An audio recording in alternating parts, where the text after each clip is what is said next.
Universidad Católica Argentina presenta Index, donde la ciencia cuenta sus historias. El podcast del Vicerrectorado de Investigación e Innovación Académica de la UCA. Conducción, Dr. Nicolás Gorbov. Coordinación General, Dra. María Clara Zamora.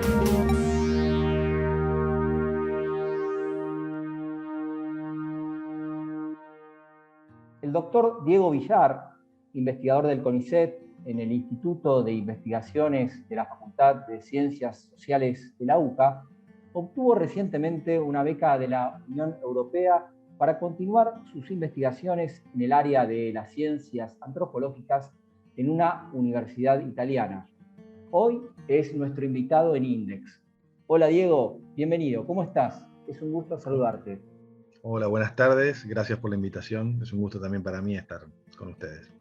Siempre decimos en nuestro programa, la ciencia cuenta sus historias. Para conocer un poco tu historia, ¿cómo surge tu interés por la antropología? Bueno, como tantos otros antropólogos, por un camino errado o trunco, yo quería ser arqueólogo, una especie de Indiana Jones, y me interesaba mucho desde chico la egiptología y la arqueología clásica. Después uno cuando entra a la carrera se va dando cuenta de que eso no es muy factible, menos desde este rincón del mundo. Pero bueno, vas encontrando otros caminos que te interesan. En mi caso fue la antropología general. Primero tenemos que elegir entre antropología y arqueología. Cambié mi orientación hacia antropología y poco a poco me fui interesando más por la antropología más clásica, que es lo que se llama etnología o antropología dedicada a pueblos indígenas, actuales, contemporáneos, ¿no? Vos estudiaste en la Universidad de Buenos Aires. Sí, hice la licenciatura y el doctorado en la Universidad de Buenos Aires, en la Facultad de Filosofía y Letras, y después hice estudios postdoctorales en Francia, en Nanterre, que es la vieja Sorbona, la París 10.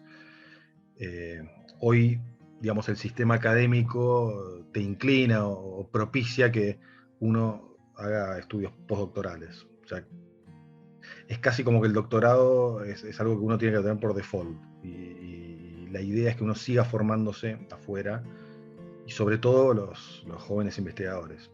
El sistema te alienta mucho a que hagas eso.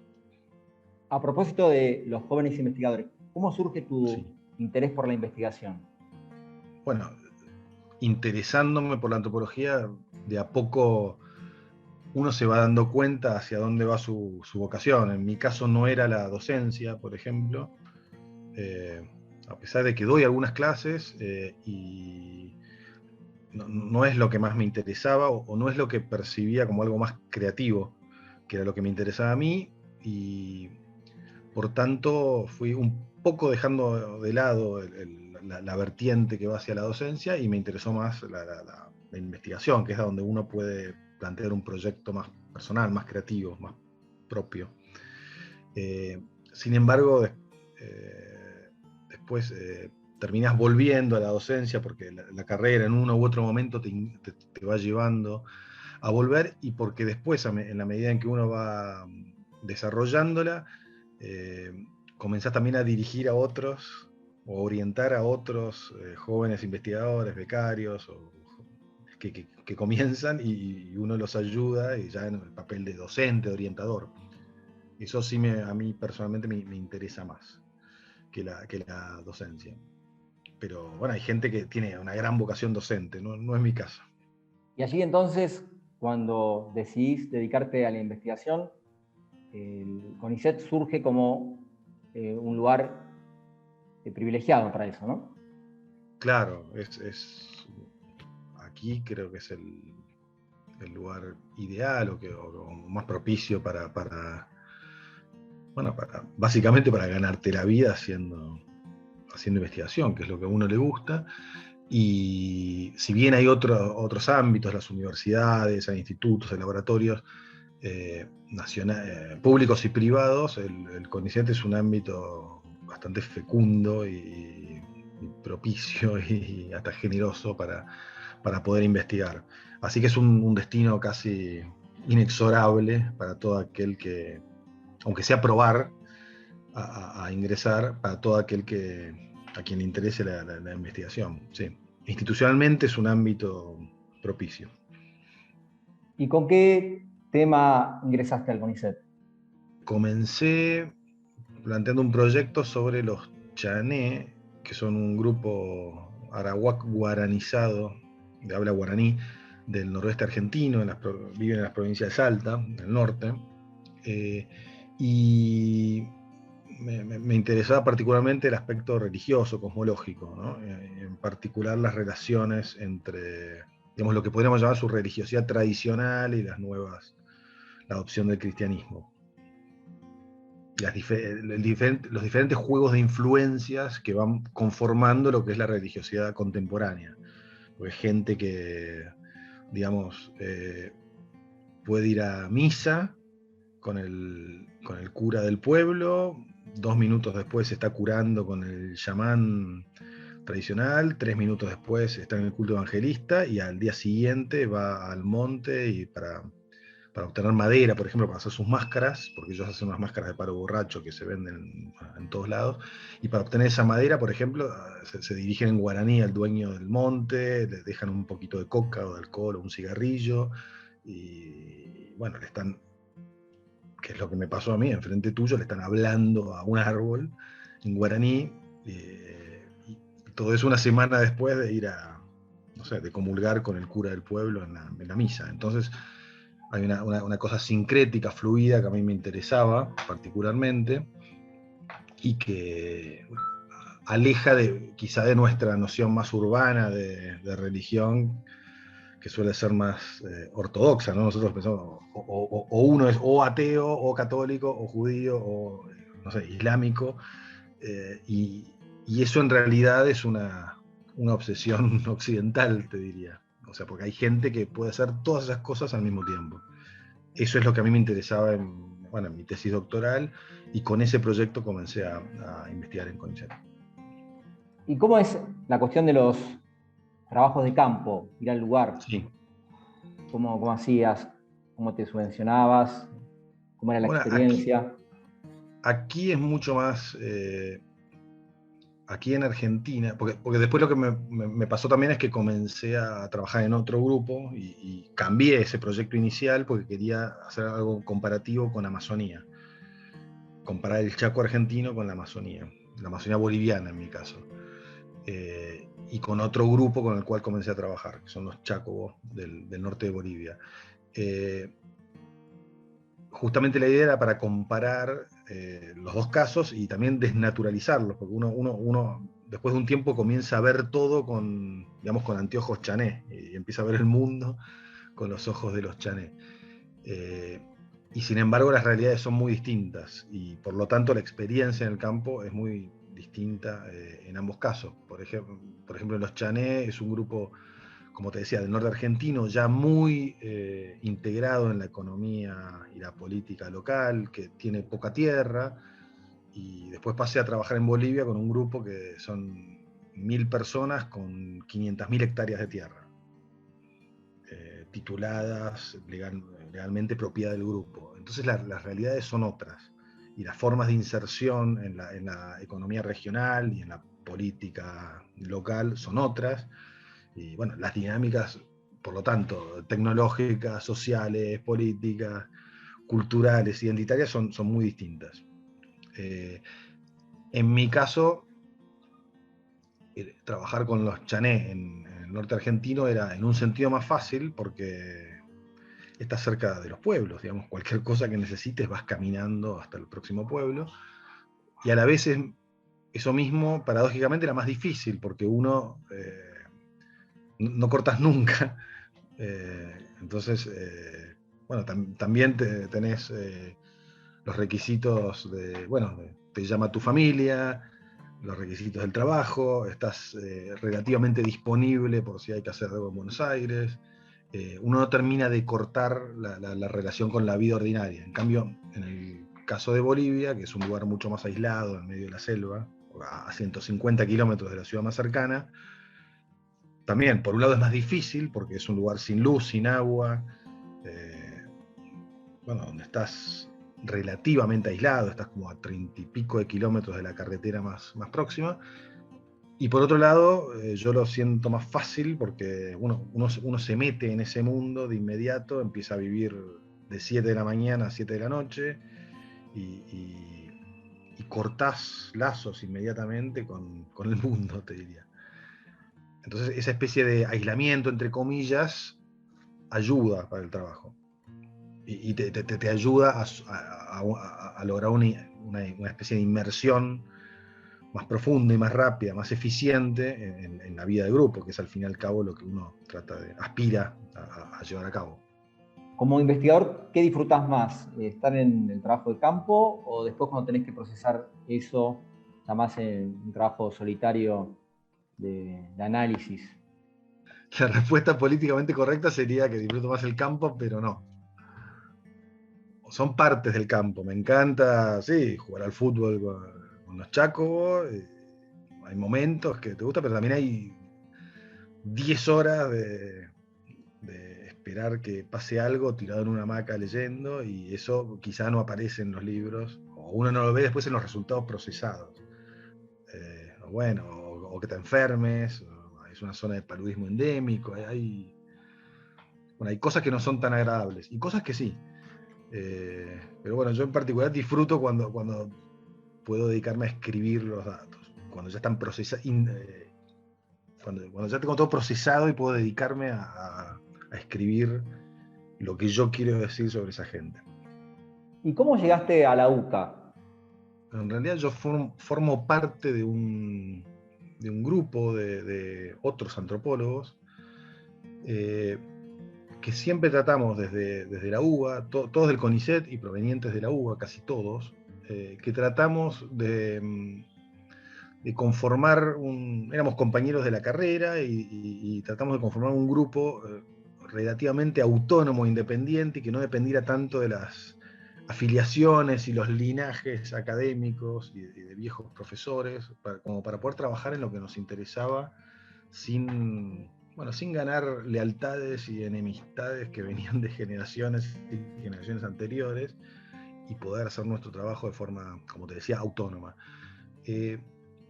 Eso lo comenzamos haciendo durante bastante tiempo, pero luego buscamos justo antes de la pandemia, buscamos un cambio de lugar de trabajo.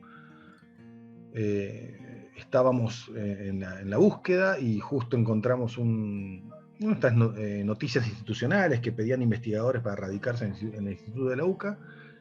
Lo charlamos entre nosotros y escribimos un mail enviando, estos son nuestros currículums, nosotros hacemos esto, queremos hacer esto, y tuvimos unas reuniones en la UCA, nos satisfizo todo lo que nos dijeron, nos entusiasmó la propuesta podíamos formar un programa dentro del Instituto de Investigaciones, que es la parte de la UCA que está dedicada a la investigación, al menos en la Facultad de Ciencias Sociales, dentro de ese instituto en el cual hay arqueólogos, historiadores, politicólogos, filósofos. También nos hacían un lugar a los antropólogos y podíamos crear lo que llamamos el Programa de Estudios Antropológicos Comparativos, que es básicamente nuestro grupo de trabajo. Bueno, y ahora aparece Italia en el horizonte. ¿Querés comentarnos cómo fue tu presentación al programa Marie Curie de la Unión Europea? Sí, como te decía, parte del grupo, de nuestro grupo de trabajo, es, en realidad todo el grupo, como muchos de nosotros trabajamos afuera, estoy hablando de los casos, ¿no? Hay una historiadora que trabaja en la Chiquitanía, en Bolivia. Hay otro antropólogo que trabaja en los Andes, en la zona de Cusco. Otros que trabajan en Paraguay. Nosotros que trabajamos en Bolivia. Eso no es tan común, no es tan frecuente en la antropología basada en el CONICET y en la UBA. Y por razones de público conocimiento, en los últimos años se nos hizo financieramente complicado mantener ese ritmo de investigación, porque imagínate, con la inflación, el dólar, los costos de la investigación en el exterior son imposibles. Y eso nos condujo a todos a comenzar a buscar financiamientos que iban más, bueno, en el exterior, que iban más allá de lo que habitualmente se busca acá, que es, bueno, por medio del CONICET, por medio de lo que se llama la Agencia Nacional de Promoción Científica y Tecnológica. Y bueno, todos comenzamos a tirar redes afuera, ¿no? Y bueno, una de nosotros, que es Lorena Córdoba, fue la primera que en el año de pandemia presentó presentó una aplicación a esta beca Marie Curie y salió. Y bueno, yo un poco seguí sus pasos. ¿Y por qué Italia? Porque gran parte de lo que se evalúa en la beca es lo que podría decir la consistencia o la adecuación entre el candidato, la universidad y el tema. O sea, ¿por qué voy yo a esa universidad a estudiar X cosa? ¿No? Tiene que estar sólidamente fundamentado por qué necesito ir a ese lugar a estudiar determinado problema. Y es una universidad relativamente chica, no es la más grande de Italia, pero tiene un grupo de historiadores y cientistas políticos dedicados a Latinoamérica, que es bastante activo, y son muy prácticos para manejar, para gestionar este tipo de programas, y por lo tanto, bueno, probamos suerte ahí. Y eso involucraba ya iniciar todo un proceso de aplicación que es muy distinto a lo que hacemos acá en Argentina, que es mucho más académico. Allá, en este caso, tenés que comenzar a trabajar con administrativos de la universidad que se especializan en esa beca y están hay una oficina dedicada a esa beca, y dentro de esa oficina tenés la gente que se dedica a ganarla, digamos, otra gente que la gestiona, y que son empleados específicos dedicados a ese fin. Entonces comenzás a trabajar con los administrativos en el proyecto y se produce un proceso que dura meses y se involucra un ida y vuelta del proyecto, que vos le mandás el borrador, ellos te lo mandan con modificaciones, y se controla mucho, y luego se evalúa lo que te decía, la consistencia, ¿no? Y con una lógica que no es enteramente académica, sino que se fija mucho en qué propones y, como te decía, por qué en ese lugar y qué producto va a tener y dentro de los productos que va a dar el proyecto, destinados a qué público, porque una cosa es el público académico, otra cosa es el público general, otra cosa es la devolución a las comunidades, y eso tiene que estar muy bien justificado. El presupuesto, la estrategia de open access, acceso abierto, que es obligatoria. En fin, hay una serie de protocolos y de mecanismos que hay que seguir muy rígidamente. Te estoy diciendo hasta el tamaño de la letra y de los márgenes. O sea, no podés cambiar un título y te controlan rígidamente eso. Bueno, porque es la burocracia de la Unión Europea. Y bueno, empezamos ese proceso y felizmente se dio. Y bueno, vamos a ver luego qué depara el destino en la realización del proyecto. ¿Querés mencionar la universidad? Sí, se llama la Universidad Ca' Foscari, la Universidad Pública de Venecia.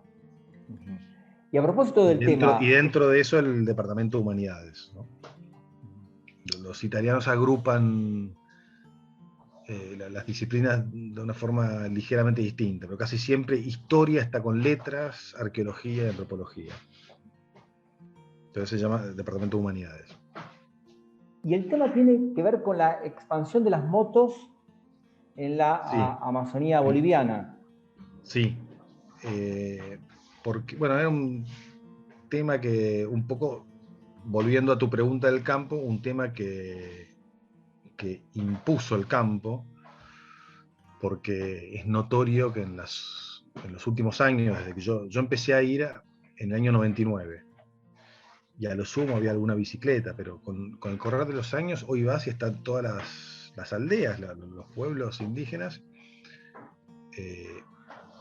En el caso de Bolivia están llenos de entre comillas, fósiles mecánicos, ¿no? Tenés carcasas de motos, ruedas de motos tiradas por ahí, como se fue cambiando, se fue alterando el paisaje indígena e interétnico, porque esto no es un tema solamente indígena, sino de la población criolla también. Y ese escenario de manubrios viejos tirados, carcasas oxidadas, tanques de gasolina, neumáticos, que aparecen por todos lados, como te decía, aparecen fósiles, tiene que ver con una expansión notable de las motos, de las motocicletas chinas baratas que se diseminaron como una cosa impresionante en el norte de Bolivia. Está todo lleno de motos, no hay autos, hay motos. Los pueblos criollos se da vuelta a la plaza en motos, y por lo tanto eso llega a los indígenas, y los indígenas también hoy viven o sea, si antes se pasaban horas limpiando el arco y flecha y luego el rifle que usan para cazar, hoy se pasan la siesta en la hamaca reparando y limpiando la moto. La desarman, la arman, bueno, es un tema así como de identidad muy masculina, cuidar la moto.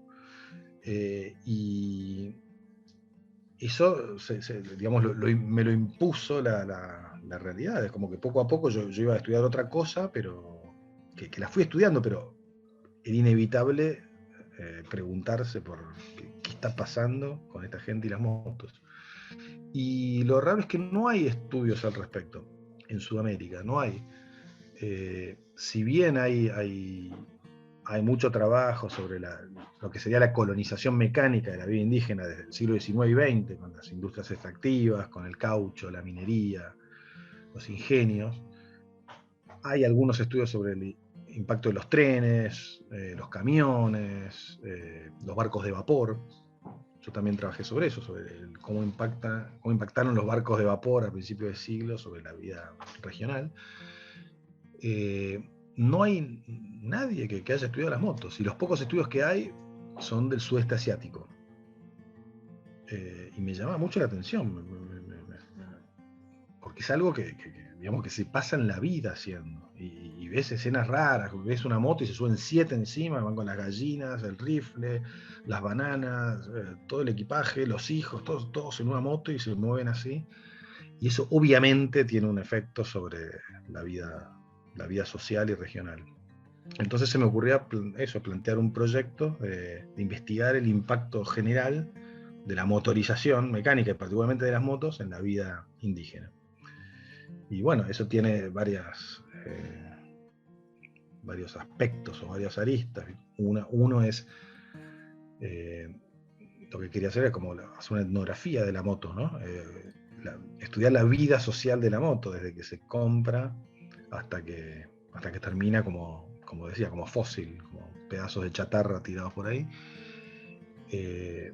Y también la sociología de la moto, quién la usa, por qué la usa, si hay diferencias de género, de edad, de etnicidad, de generación en el uso de las motos, cómo impacta en el criterio de propiedad, en el criterio nativo de propiedad, si se comparte o no la moto, y sobre todo qué efectos tiene en las relaciones entre lo que sería la sociedad, la naturaleza y el espacio y la tecnología, ¿no? Porque obviamente cambia en la gestión y en el uso de esas 500.000 hectáreas que tienen. Lo que antes les llevaba 4 días caminando o 3 días en canoa, hoy les lleva 2 horas. Y eso impacta obviamente en la dinámica del grupo y en cómo se relaciona con los demás. Impacta en muchas áreas. También me interesaba ver cómo se transmite el saber mecánico en un lugar a donde no hay, obviamente, no hay talleres ni repuestos, se canibalizan, se hace bricolage, ¿no? Se arreglan con pedazos de otras motos, con madera, con otras cosas, que me parecía una cosa fascinante para estudiar, y que tiene, cuando te pones a rascar un poco, analogías con otros circuitos de conocimiento, como el circuito chamánico, el circuito de la transmisión de los mitos y las memorias colectivas, y una serie de cosas.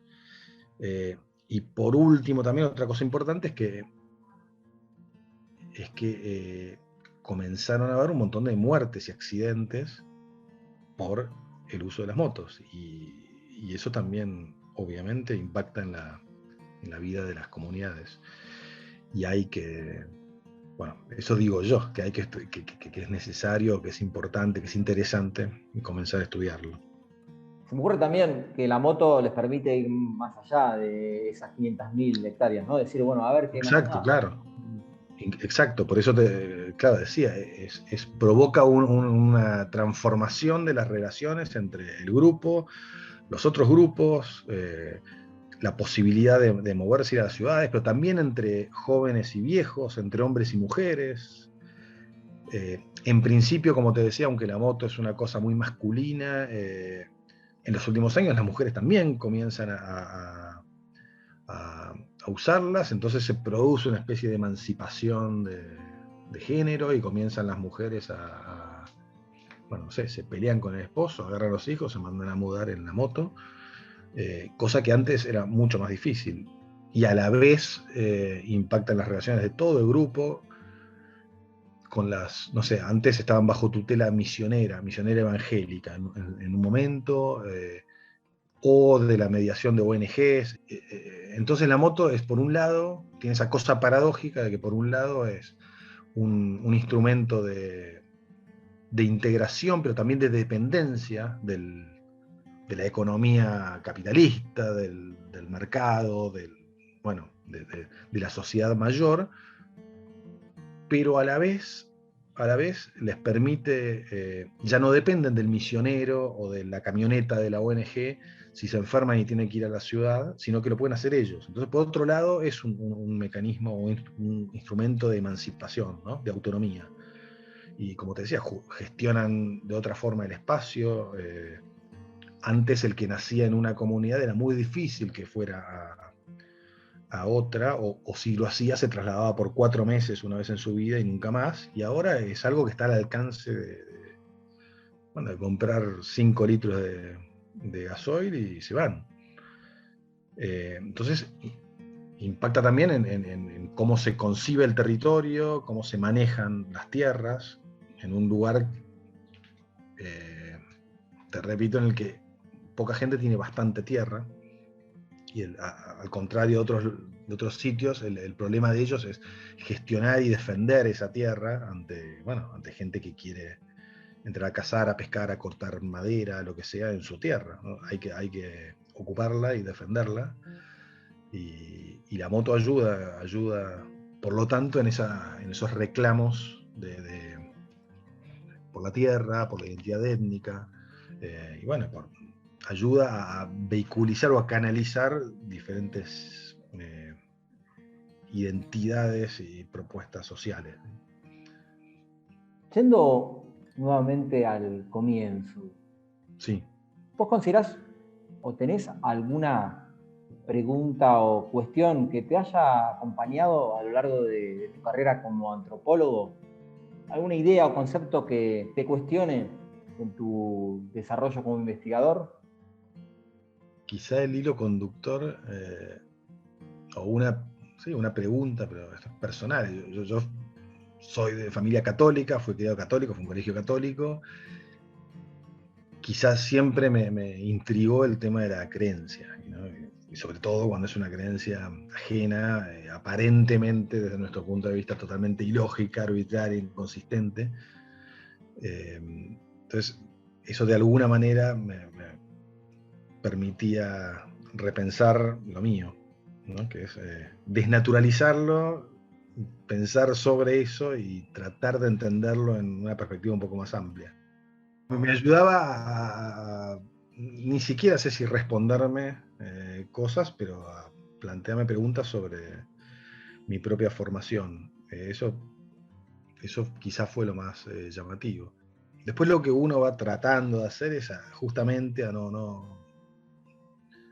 tratar en la medida de lo posible, aunque no siempre lo es, a tratar de observar sin juzgar tanto, ni mucho menos involucrarse ni meterse. Hoy está fuera de moda digamos, la apelación a la objetividad, pero como decía un viejo antropólogo, digamos, porque no puedas operar en un hospital suizo no quiere decir que operes en una cloaca. Creo que vale la pena seguir manteniendo la vocación de buscar una comprensión de la cultura ajena que sea lo más ecuánime posible. No sé si objetiva, pero lo menos subjetiva posible. Y eso yo creo que sigue siendo válido. INDEX, donde la ciencia cuenta sus historias. El podcast del Vicerrectorado de Investigación e Innovación Académica de la UCA.